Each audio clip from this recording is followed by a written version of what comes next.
Hey guys, what's up? Alec back with the daily stock market, and look at that, fairly green day. Surprisingly, we're bouncing back from the early mornings. We started seeing a lot of red. We see Roku leading the pack up 8%, Win up 8%, some other stocks following close behind. Netflix is a pretty interesting stock at $235 per share. It had that massive sell-off, so we'll be doing a deep dive next week to see if Netflix stock is still worth it. So in this video, we're going to talk about stocks that are $10 per share or under or right by it, like Snapchat, for example, is $11.85, but there's a strong possibility that could pop down to $10 per share. So that's why it's on this list, and it's the first one that we're going to be talking about. Before we talk about these three different stocks that are $10 per share, go ahead and subscribe with post notifications on. It really helps me out, and drop a like and share with a friend on this video.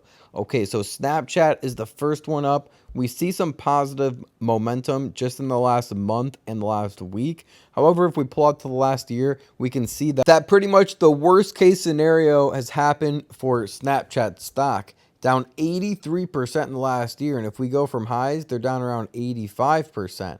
Okay, so having an all-time high of $80 per share, $83 per share just in the last 12 months, and now your company's trading at $11 per share, something must have gone wrong. So let's dive in to see if Snapchat's even still worth the investment. Here you can see I have $273 on a swing trade. We're already up 9% on that swing trade. I could take profits right now, but my goal is more around 20 to 30% on that Snapchat swing trade. But let's dive in a little bit deeper to see if potentially can Snapchat even get back to $50 per share. Is that something that's achievable for Snapchat the long term, or are they dead in the water and just short term only and not good for the long term? So let's see what we can find on Snapchat. Here's an article I wanted to do a deep dive in. This is Snapchat's turnaround plan. In a leaked internal memo, CEO Evan explains how Snapchat aims to reach $6 billion in revenue and 450 million users. And real quick, if we look at their income statement and pull up their total revenue currently, in 2021 they had 4.1 billion.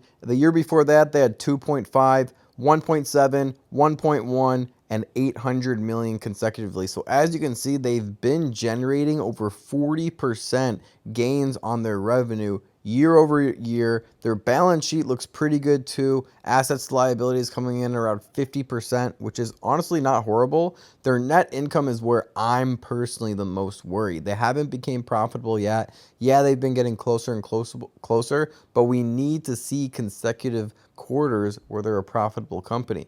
We don't really care about revenue, but let's see if this article could give us a better understanding of what's going on. After getting punched in the face hard by a cratering stock price and a brutal layoffs, Snapchat CEO Evan told employees this week how the company plans to still grow its revenue and user base into next year. In an internal memo sent to employees on September 6th, Evan, the CEO of the company, aims to grow Snapchat users base by 30% to 450 million by the end of the year, and that it aims to increase its revenue to $6 billion in 2023. He said the plan is for 350 million of those dollars for revenue to come from paid subscriptions Snapchat recently introduced to unlock additional features, which is already on track to hit 4 million subscribers from these new features by the end of this year, which is actually some good news to see that they are growing subscribers in that paid subscription category.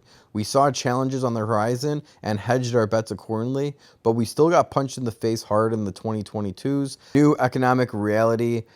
This is what Evan, the CEO, wrote in nearly 4,000 word memo to Snapchat employees. We did not anticipate the war in Ukraine, skyrocketing energy and food costs, persistently high inflation, and more than 45x increase in the Fed funds rate since last September. And keep in mind, no one's expected that. So everyone's pretty much playing on the same field at this point. So that's not really too much of an excuse unless it's industry specific, but you can't just be using that as an excuse forever because everyone has that same difficulty going on right now. We have decisively entered a new era, and we must adapt and overcome to succeed in this new reality. To achieve its user growth goal, Evans said Snapchat will focus on increasing our penetration in at least one new large country or demographic and onboarding more than 30 to 40-year-olds, funneling more users into map and spotlight sections of Snapchat. And here are some other highlights from the memo. Snapchat aims to grow time spent on content by 10% per user in 2023. It wants 35% of its users interacting daily with the map tab of Snapchat and 30% of its users on Spotlight, its TikTok competitor, every day next year. The plan is to make $6 billion in revenue and at least $1 billion in free cash flow for 2023. Snapchat wants AR-based advertising to make up 10% of its total ad revenue next year, which I think is going to be a strong and unique segment to really nail down for Snapchat, because I think this is where they can have massive growth and maybe they can find a niche in that AR space. The company wants to grow the number of users who use the AR effect called lenses in other apps to 1 billion monthly users next year, which is a super niche thing also that Snapchat could be a market leader in. They have the potential to, at least. You just can't count them out yet and say they're dead in the water in the AR space entirely. It is setting up for AR enterprise division to sell technology to other companies, which I think is awesome as well and a great idea for Snapchat. So they have a good vision on their shoulders. They're also saying that we will help developers confidently explore the possibilities that are enabled with the next generation. And they're probably talking about AR, VR, metaverse kind of thing of spectacles, according to the CEO, which suggests the next version won't be commercially available for sale. You can read the full memo below, which obviously we won't read, but if you want to pause it and read through some of this yourself, go ahead, be my guest. You can even pull up theverge.com, and I'm sure you can find the same article yourself if you're super interested in it. But we're going to dive into what the analysts have to say next. So overall, on average, we see that analysts have around a 19% upside on Snapchat over the next year, which the risk versus reward suggests it probably isn't worth it, especially if you are not a risk-tolerant investor. If you're more prone to risk and you enjoy taking risks, this could be the stock for you.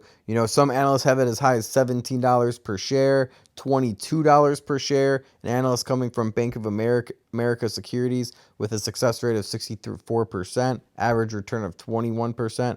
So that's interesting to think about. Will it happen? I think there's a strong possibility in the next 2 years we can see major moves with Snapchat, especially if their quarterly reports start exceeding quarter after quarter and they're growing every single category that we just went over, those goals in that article. If they keep exceeding those goals and they're growing their revenue over and over additionally, and most importantly, if they get into a profitable company, which if we scroll down and look at how their earnings have been treating them, they briefly went profitable in the last 2 quarters of last year, and now they're unprofitable again. So it's interesting to watch Snapchat. They're one that's definitely on my radar. Am I buying them heavy for long-term? No. They're on my radar, though. I want to see some improvements.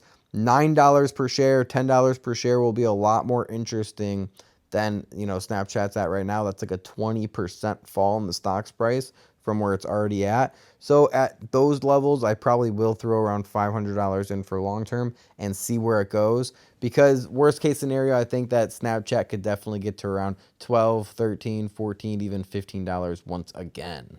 Just understand the risks with Snapchat. That's why I'm not putting too much money in them right now and tracking them. And I'm going to be tracking their earnings over the next 12 to 24 months as well. Okay, so our next one on the list of stocks under $10 per share is going to be Carnival. We haven't talked about them in a while. Okay, they're up 3% on the day, up 6% on the week, up 3% on the month, and they look like they're following what looks to be a double bottom here. But as we pull out to the 3-month chart, you can see that there's a lot more going on with the support and resistance. We see that actually $11 per share has been a pretty strong resistance for it in the past. So the question is, will it pop above $11 per share this time and break a 3 months resistance?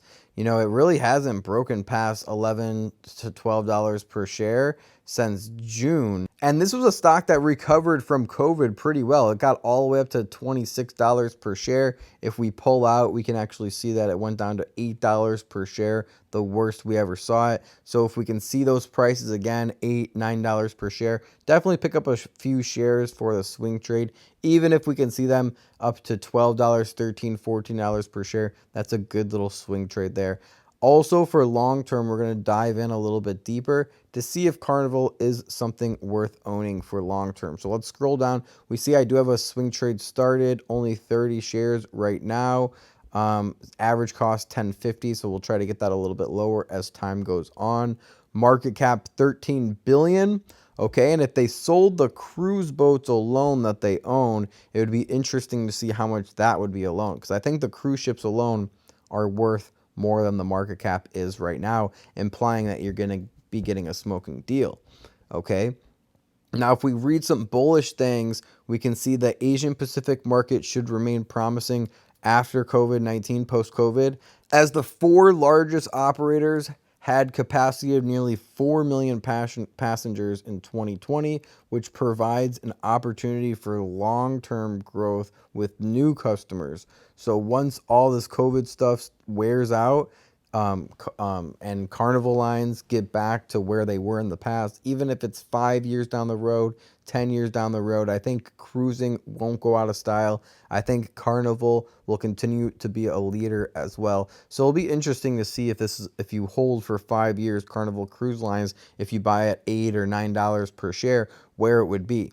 Definitely there's a lot of risks right now, but I don't see cruises just going out of style. A more efficient fleet composition after pruning 19 ships at the onset of the pandemic may benefit the cost structure to a greater degree than initially expected as sailing fully resumes. Okay, as Carnival deploys its fleet, passengers counts and yields could rise at a faster pace than we currently anticipated as capacity limitations are repealed. Okay, and that was just updated, by the way, on September 2nd. So with all of these restrictions falling down with COVID and capacities getting larger and bookings on cruises filling up, I've already seen some cruises that are sold out 6 months in advance. Already summer cruises, people are looking at summer cruises. If you look at the trend for summer cruises, people are already looking right now. And if we look at what bears are saying, we can see that new COVID-19 variants, the reinstitution of a no-sail order, geopolitical concerns, or border closures could further pressure profits, leading to the additional liquidity concerns, which is very true.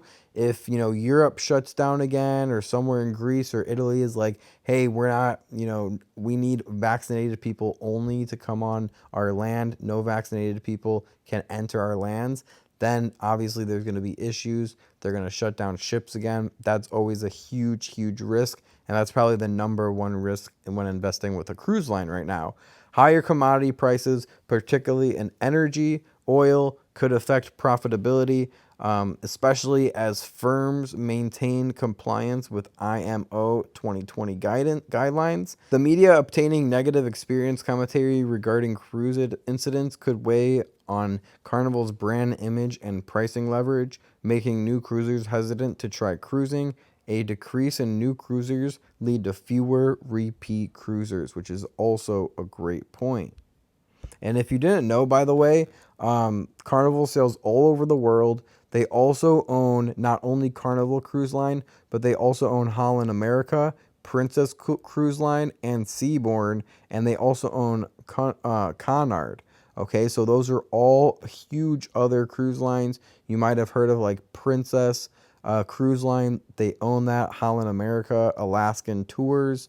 They do all that stuff. So it's not just Carnival Cruise Line. You're getting a lot more. You're also getting Princess and those other segments of Carnival Cruise Line. So on average, what do analysts have to say? They have around $13 per share in the next 12 months as a reasonable price target for Carnival to be at. Some analysts having as high as $29 per share. Some analysts having as low as $7 per share. So you can say the risk versus reward is definitely worth it. If the lowest analyst thinks $7 per share is as low as it's possibly going to go in the next 12 months, and the highest analyst, the upside, is $29, it could definitely be worth the risk. It just depends on what kind of investor you are and if it makes sense for your portfolio. If you don't know how to balance a portfolio property and see if the risk makes sense to you, reach out to me on Instagram, by the way. More than happy to help you out. I have programs on building your wealth for an absolute beginner starting at day one.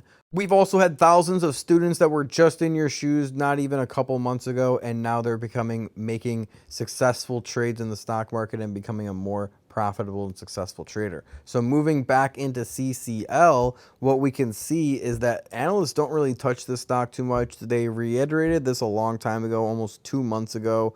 And a lot of the analysts, the five-star analysts, do have a profitable price target above $12 per share. But remember, it's just the risk that's involved with this one. And again, the main risks are COVID, if it could shut down entirely again, if other countries start closing their borders that other cruise ships start going to. I know cruise lines just lifted the mask mandations and also vaccination, so it doesn't matter if you're vaxxed or not, you can cruise now. So if they go backwards and start requiring a vax again and masks again, that could be bad for the stock, for example. And the last stock under $10 per share that we'll talk about is going to be Redfin, ticker symbol RDFN, at $8 per share currently. And we see it down 36% in the last month and down 82% in the last year. The question is it an interesting time to start looking into Redfin for long term, or is it just a short term investment that could pop back up to $10 per share? So if you didn't know about Redfin, they provide real estate brokerage services. The firm engages in buying and selling home.